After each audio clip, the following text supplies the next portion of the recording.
The Galactic Council's official decree claimed Earth's expulsion stemmed from repeated breaches of interspecies accords and refusal to follow peaceful expansion standards. But every human who heard it recognized the truth. It was a fabrication. Thinly veiled, dripping with cowardice and fear. They had betrayed us, not merely with politics. They struck at our colonies, crippled our trade lanes, and abandoned our citizens on hostile worlds with no aid, no protection. Earth's envoys were massacred on Vyrix 7, and the Council dismissed it as a local dispute. Commander Alden Lockett sat at the command seat aboard the EFS Vengeance, a warship forged in Jupiter's orbit, the first Dreadnought-class battleship in almost 30 years. His fingers drummed a measured rhythm on the steel armrest, but his gaze never wavered from the forward display. The void stretched ahead, endless, silent, an absolute dot in the distance. The station Halen Prime drifted quietly, unaware of the storm approaching. Cloaking status? Alden asked, eyes fixed ahead. Still engaged, no trace on their grid. "We're invisible," Lieutenant Maurus replied, voice taut with strain. He wasn't afraid, just aware. They all were. Alden leaned forward. "And the fleet?" "Holding at the belt's edge. Awaiting your signal." He exhaled, slow and controlled. 5 years ago, he'd begged to send medical relief to the Kalari's outpost. The Council denied it, claiming no jurisdiction. 17,000 died, agonizing, abandoned. This wasn't only revenge. It was principle. It was a lesson for the galaxy. What happens when you drive a people too far? When you reduce Earth's bloodline to replaceable cogs in your machine? "They never believed we'd resist," Alden murmured. Maris nodded grimly. "They expected surrender, but Earth had evolved. The trails bred riots. Riots forged unity. Flags fell, nations merged.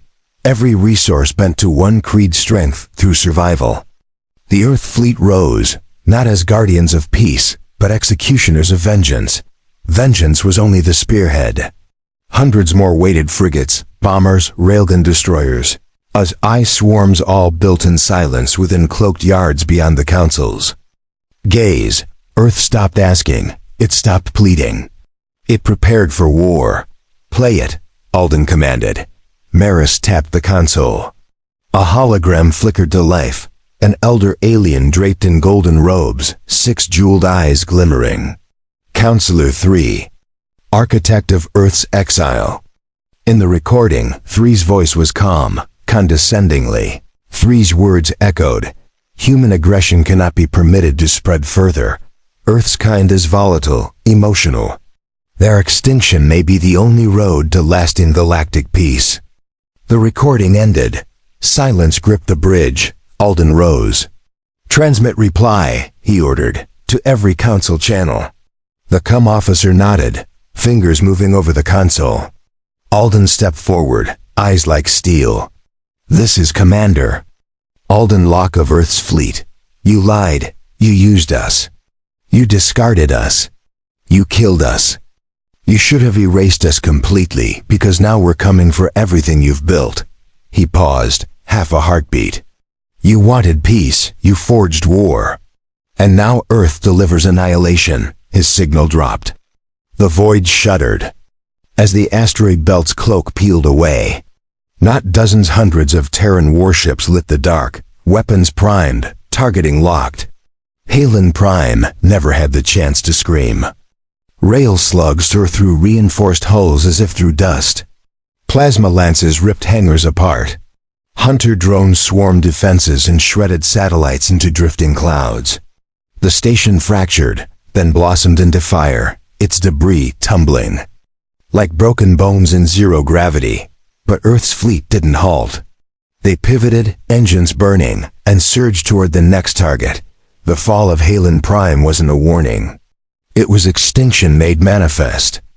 Within a day, 7 more outposts were erased.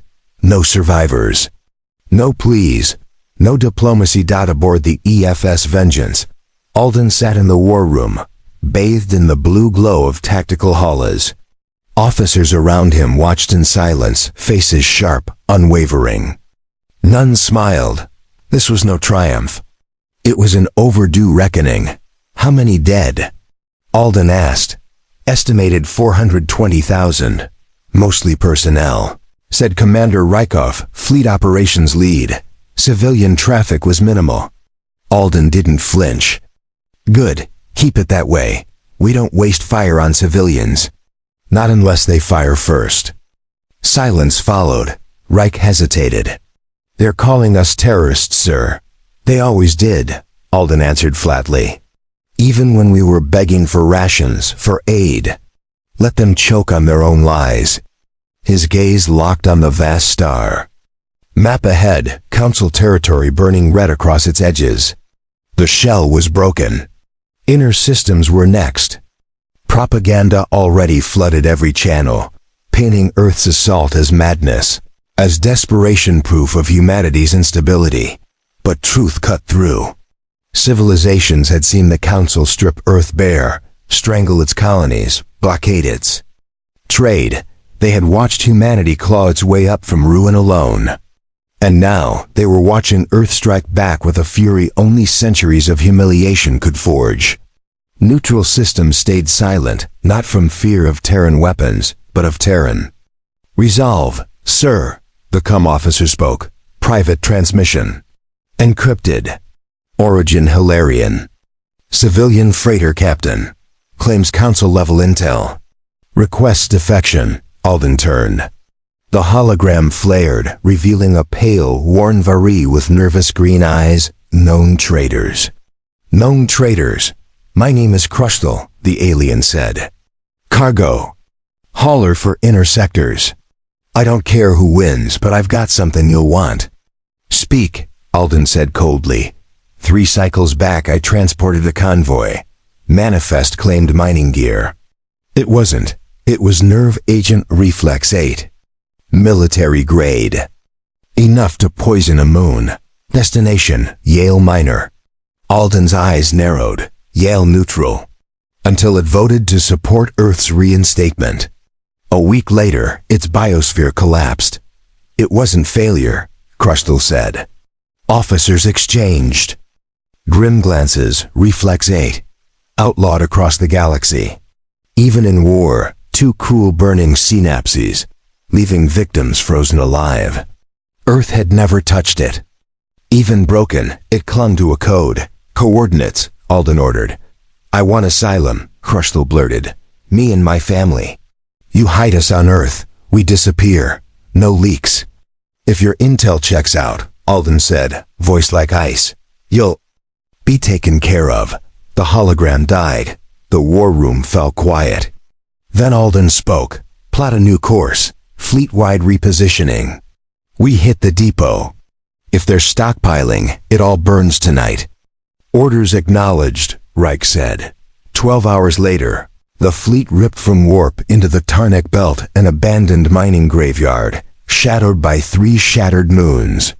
Buried in the rubble, invisible to standard sensors, a cloaked station. Pulsed faintly, but Earth had evolved. Micro-scout drones spread into the dark, eye-driven, cold, and silent. They found the depot, and what they uncovered turned Alden's stomach crates labeled medical aid. Inside, poison. Jesus Christ, Maris breathed. They branded genocide as humanitarian relief. Council standard procedure. If Earth had tried that execution, tribunal, universal shame. But for them, they rewrite the records and move on. Deploy ground teams, Alden ordered. No survivors, tag every crate. The galaxy needs to see this. The strike lasted 15 minutes. The depot's guards were third-rate mercenaries, poorly paid, trained to frighten smugglers that faced Terran shock troops in hardened exo-armor. They fell quickly. When the last echo of combat faded, Alden moved through the wreckage himself. He wanted to witness it. The labels, the poison. The lies. One ruptured canister had leaked during the firefight. A Varkan technician lay stiff on the floor, his body locked mid-spasm. Mouth frozen in a scream that would never finish, eyes wide with horror. "Broadcast this," Alden said. "Every neutral world. Show them what the Council calls peace." Back in Council space, panic detonated. The High Assembly called emergency session. 12 species crammed into one vast chamber, voices clashing in fury, hurling blame. The Hari delegates demanded Earth's immediate extermination. The Taos leveled accusations, Harari of provoking Earth in the first place. The Virexi called for negotiations. The Zalarn threatened to break away if war continued. For the first time in centuries, the Council fractured. And Earth hadn't even lost a ship. Earth's next target was Ceros, a communication relay hub that connected over 70 Council systems. If it fell, Earth would cut the galaxy's political arteries.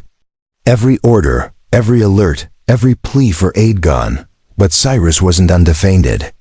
It was guarded by the 7th Naval Corps, the Council's elite, battle-hardened, experienced, ruthless.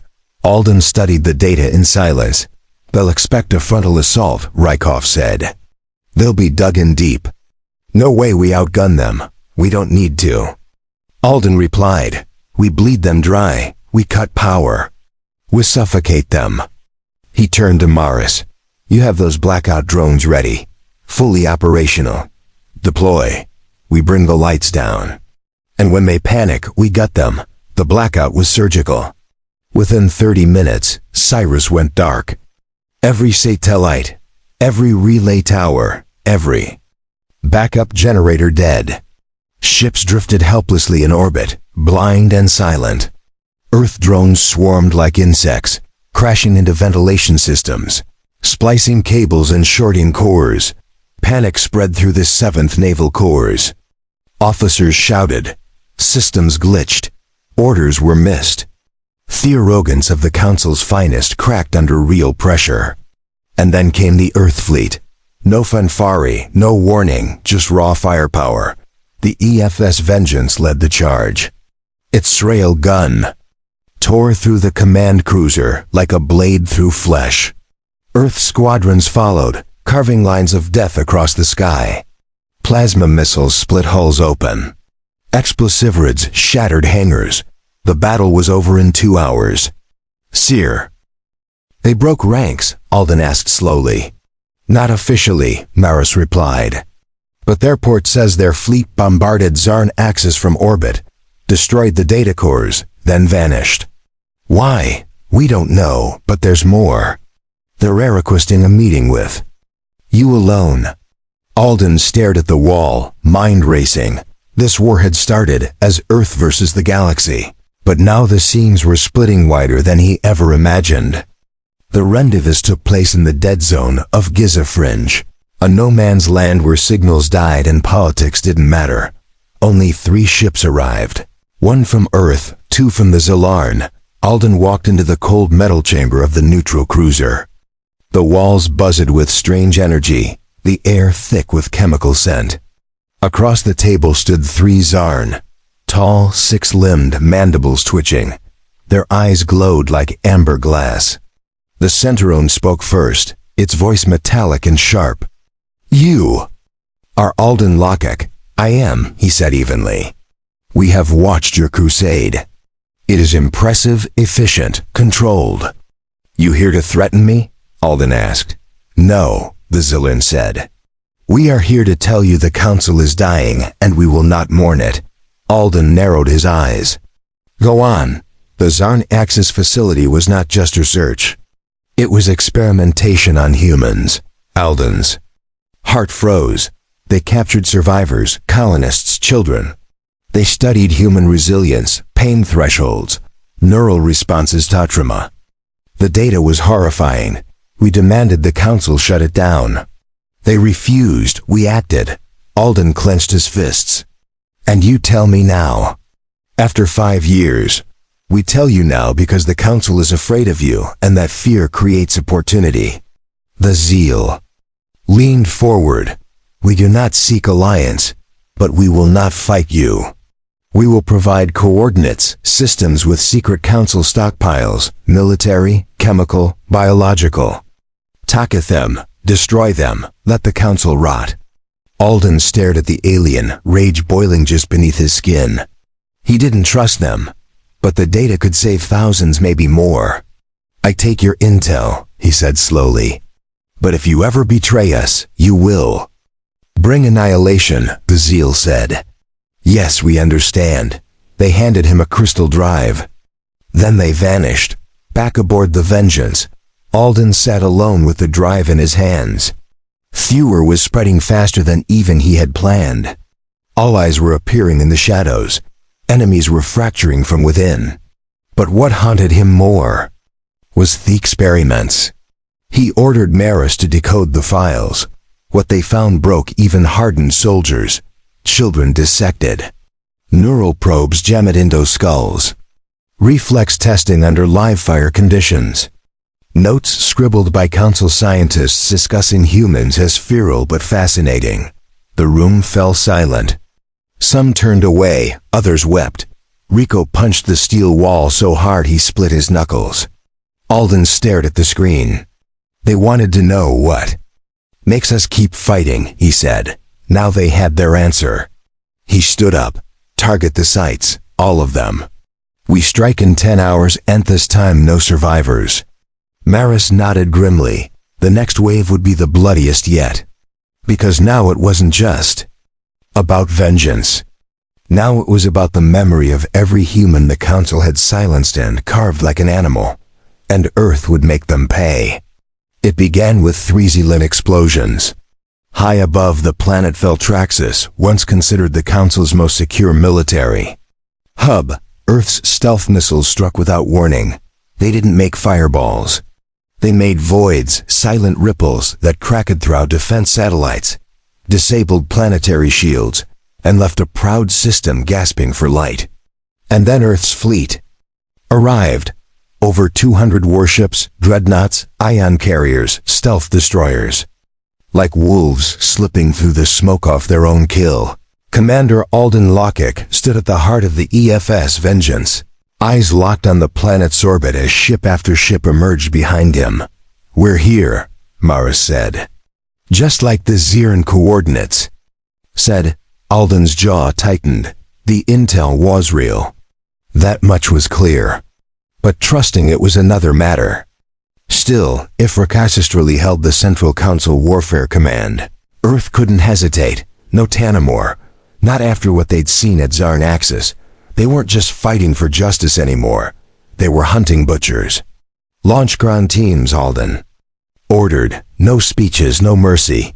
Maris gave a short nod, and the command pulsed through the fleet. Within minutes, Earth's black armored shock troopers slammed into the surface like thunderbolts. Precision insertions, breaching key facilities, disabling defense grids. Human tactics had evolved beyond council expectations. Fast, fluid, and lethal. Inside Warfare Command, chaos reigned.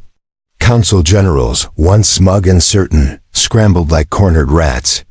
Their elite guards fell within minutes. Earth soldiers didn't pause. They didn't shout orders or waste time posturing. They simply executed, and then they found the lab buried deep beneath the command center behind 2 meters of Armora alloy. It was never meant to be found, but Earth found it. When Thiblas doors came down, what they saw made some men stop in their tracks. Not because they were weak, but because they were human. Inside the lab were prisoners, chained, sedated, hooked to machines. Some were adults, some were children, and all of them were human. A boy, maybe 12 years old, sat strapped to a chair, electrodes wired into his temples, monitors recording his pain responses. He looked up slowly as the soldiers entered, eyes glassy from sedatives. "Earth," he whispered, voice barely audible. A soldier felt in his knees beside him. "Yeah, kid. Earth's here." Commander Alden was in the room moments later.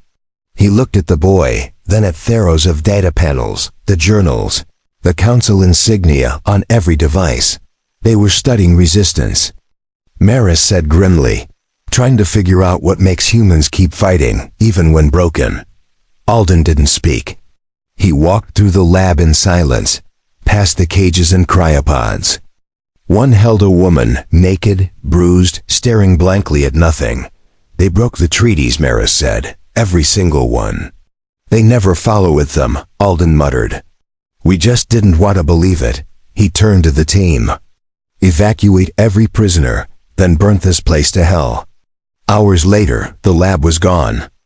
Earth's fleet stood silent over Veltraxis, watching as plumes of smoke curled into the upper atmosphere. But Alden couldn't feel triumph. He sat alone in his quarters, staring at Theboy they'd rescued. He didn't cry, didn't speak. He just sat still watching. Nothing, flinching at every new sound. Like some part of him had already accepted that pain was the only truth the galaxy had to offer. The boy's name was Micah. Alden learned it from a scrap of ID found in the facility logs. No surname, just Micah, age 12, colony of Terran 5, declared seized by Council medics 4 years ago. Except they hadn't let him die. They'd hidden him for study. Alden gritted his teeth so hard his jaw watched. They did this to him, he muttered. And now they'll say we're monsters forfeiting back. He stood. Get me COMS. The broadcast went out across the quadrant live. Unfiltered, raw, it showed Micah. It showed the lab. It showed the branded council crates, the operating tables, the chemicals. And then Alden appeared on screen. This is what they are, he said. This is the council's version of peace. He didn't shout, didn't rage. His voice was quiet, cold. You called us unstable, dangerous, primitive, but we didn't create these prisons. We didn't dissect children. You did. His eyes hardened. Earth is no longer interested in rejoining your broken order. We're here to end it. The feed cut, and in the silence that followed, 1,000 neutral worlds suddenly saw. Not just Earth's anger, but the truth behind it. Meanwhile, deep in council space, the cracks were becoming earthquakes. The Turnos withdrew their fleets. The Val-Ari signed a temporary non-aggression pact with Earth, and the Zeller quietly absorbed 3 council stations into their own territory. Panic gripped the council's core. Inside the High Assembly, shouting echoed through the marble chamber. We must retaliate, bellowed Councillor Jarn, a towering Harari with blood-red eyes. Earth's path leads to chaos. They want war without end. They've already won more systems in a month than we've taken in 50 years, shouted a Valari diplomat. Their fleet is growing. Their tech is matching ours. Then we wipe them out. Glass Earth, if we missed. But even that threat rang hollow because Earth wasn't isolated anymore, and glassing Earth wouldn't stop the dozens of colonies and fleets Earth had now. Seated across former neutral zones thought it would only ignite them. Still, desperation made fools out of frightened men. And so the Council authorized Project Silence, a last resort weapon classified for centuries. A virus engineered specifically for human DN, a design not to kill instantly, but to shut down the mind slowly, thought by thought, memory by memory. They loaded it into drones, released it across trade routes, old Earth satellite networks, dormant beacons left behind, and they waited. But Earth wasn't asleep. Inside the command deck of the Vengeance, alarms blared. Unknown signal patterns detected, shouted a tech officer. They're trying to piggyback into our satellite Ekanite. Maris acted fast.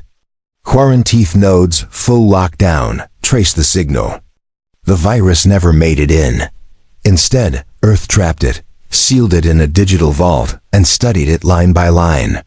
And what they found wasn't just horrifying, it was personal. The virus is targeted, the AI reported.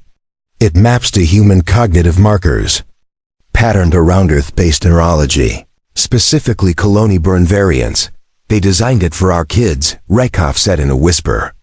The silence in Therum could have frozen fire. They tried to lobotomize an entire species, Maris said slowly, so no one would even know it was happening. Alden's voice was barely audible. turn their weapon around, deliver it back. Every system that helped design this thing, mark it. We purge them. No more diplomacy. Number. This is Counselor Ven of the Core Assembly. We request immediate ceasefire, terms negotiable. We offer full withdrawal from disputed systems. Earth may retain occupied territories. We beg. The feed cut off. Inside the command deck of the EFS Vengeance, no one moved. Even the ship shum, the low chorus of machines and power lines seemed to fade. Maris broke the silence first. That sounded like begging. It was, Alden said flatly.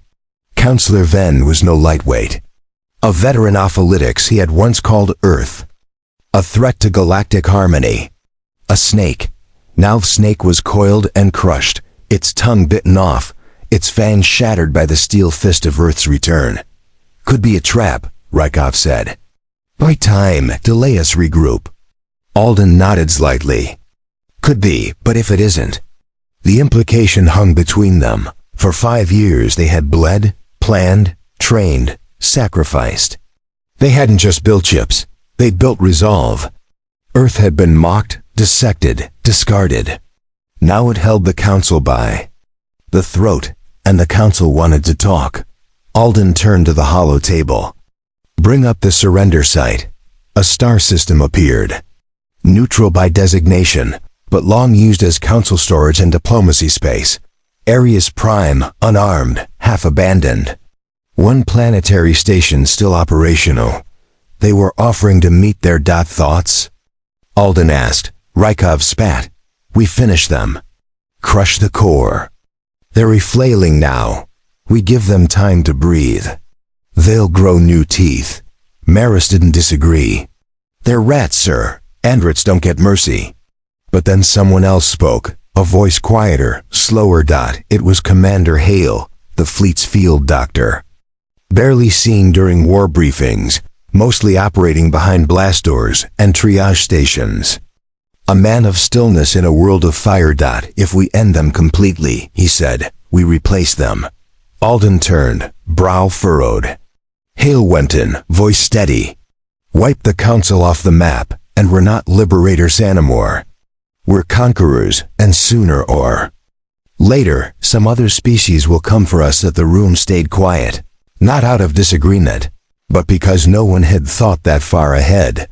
Alden retired to his quarters that night, but he didn't sleep. It was genuine, or at least Ren believed it was. They were losing too fast. The momentum of Earth's fleet was crushing systems before a proper resistance could form. Morale across Council sectors had collapsed.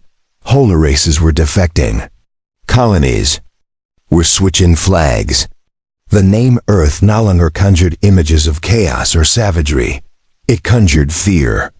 But Alden didn't feel victorious. He remembered Micah. The boy still didn't speak much, but the way he flinched at shadows, the way he froze when hearing certain frequencies, it haunted Alden. He didn't want more Micahs. And yet, he wanted justice. Their Elkind, the kind Earth had been denied for decades. He opened a communication. Prepare a response. We'll meet them. 3 days later, a single Earth dreadnought, unarmed, entered Arius Prime's orbit. Alden walked onto the surface station alone. He didn't bring guards. He didn't bring guns. Just a datapad, a steel gaze, and 5 billion voices burning inside his chest. Counselor Ven stood waiting, flanked by 3 aides who looked like they hadn't slept in a year. He looked older, weaker, less venom, more tremble. Commander Lockett, he said with a slow nod. This wasn't how it was supposed to go. Alden said nothing. Ven cleared his throat. The Assembly, what's left of it, has voted to dismantle its core systems. You may retain all territories seized. Earth will be recognized as a sovereign superpower under its own terms. Trader routes will reopen. Diplomatic recognition granted. Reparations are negotiable. Alden just stared. And the labs, he asked. Ven stiffened. They are being investigated. Wrong. Answer. Alden stepped forward slowly. You made boys into lab rats, girls into data sets. You watched us starve, rot, and burn. You celebrated it. And now you say investigated. Friend's voice cracked. I had no authority over the experiments. That was his special division. Alden slammed his datapad on the table. Images burst into air. Micah's pale face, the cages, the cryopods, the council badges. I didn't want words, Ren. I want accountability. Silence followed. And then, unexpectedly, Ven dropped to his knees. I was wrong, he said. We were wrong. We feared what we didn't understand. We built an empire to contain chaos, and Earth refused to be contained. He looked up, tears spilling. Kill me if it earns peace. I've earned no less, but spare the rest.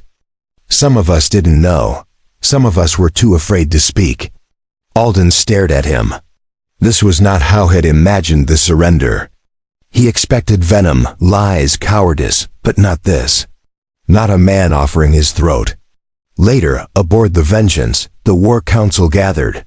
He surrendered, Mara said, stunned. He offered his head. And you didn't take it? Rykov barked. Alden's voice was low. He was sincere. Rykov slammed a hand on the table. So were the screens in that lab. Silence. Alden stood slowly. This is bigger Thanos now, he said. We've burned the Council's mask off. The galaxy knows shit they are, but we don't need to become them. He looked around the room. We take their surrender. We dismantle their systems, but we don't wipe them off the map. We don't need to. Rykov stood, eyes blazing. You mean we spare them? We control them, Alden replied, from the shadows if we have to. The Council dies, but we don't need genocide. Earth doesn't need to be then you boot. He looked to Maris. Send the word. We accept their surrender, but on our terms. We'll oversee every trial, every execution, every dismantling. Maris nodded slowly. And thus, Earth became not just a destroyer, but a judge. Over the next 6 months, the Council collapsed completely. Trial by trial, Earth exposed its crimes. Scientists were executed. Generals imprisoned. Presidents disgraced. Thalabs were burned. The research files deleted.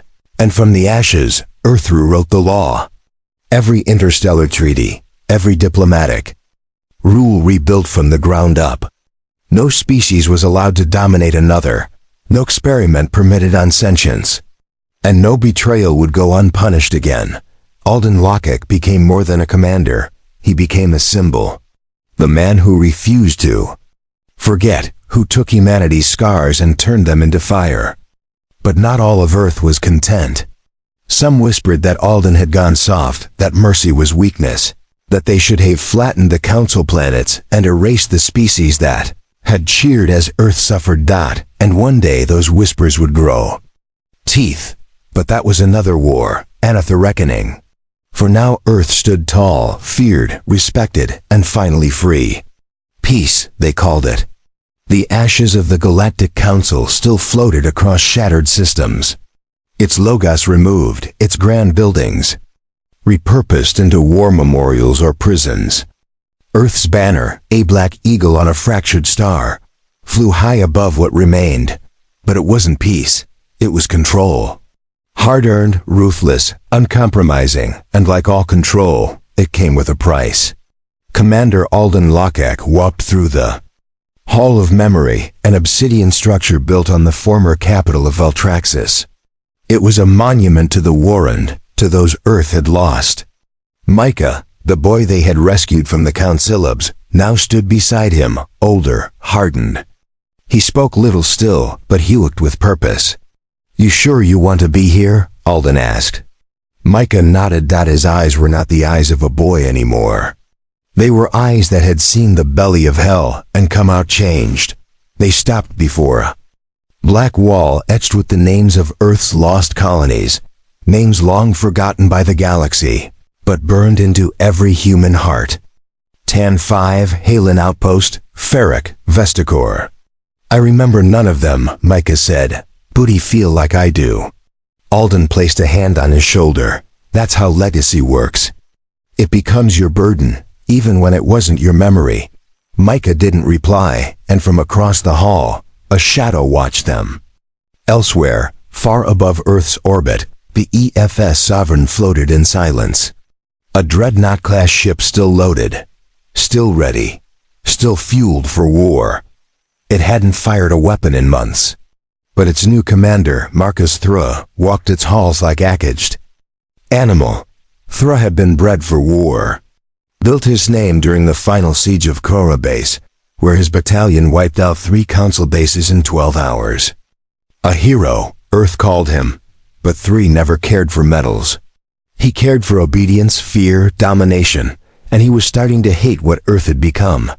You see them, don't you? He asked his second-in-command, pacing inside Thesiverin's war room. These aliens, these parasites, we crush them, and know what? We shake their hands? His exo-lieutenant Kern gave a hesitant shrug. It's the command strategy, bring structure. Fear lasts, but structure keeps the peace, Thra sneered. Peace is weakness. We should have wiped every one of them out. No mercy, no survivors.